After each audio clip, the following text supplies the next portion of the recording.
పులివెందులతో పాటు పరిసర ప్రాంత వాసులకు చేపలు రొయ్యలు, ఇది నిజంగా పులివెందుల్లో నేను ఏ పొద్దు అనుకోలేదు.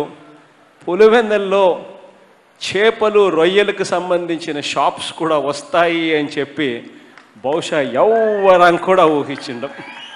పిఠాపురంని మోడల్ నియోజకవర్గంగా చేసి పెడతాను.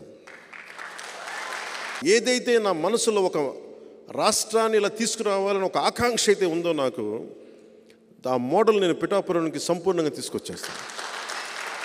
జాబ్ మేళా, జాబ్ క్యాలెండర్స్ ఒకసారి ప్రభుత్వాలు కూడా అవసరం లేదు. నేను కూర్చోబెట్టి నా ఇష్టమైన నా అభిమానులు, నా పారిశ్రామిక సన్నిహితులు చాలామంది ఉన్నారు.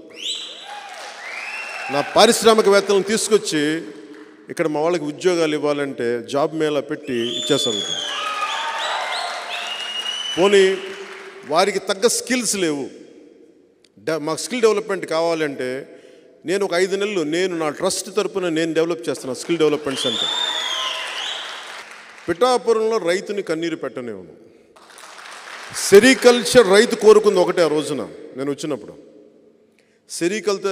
సెరికల్చర్ రైతు కోరుకుంది మాకు ఇక్కడ పట్టు మార్కెట్ కావాలని. అది నేను చేసి పెడతాను, ప్రత్యేకించి దృష్టి పెడతాను. ఉప్పాడ చీరలు కానీ, ఉప్పాడ చీరకి ఏదైతే ప్రపంచ ప్రసిద్ధి ఉందో దానికి ప్రత్యేకమైన మార్కెటింగ్ సదుపాయాలను తీసుకొస్తారు.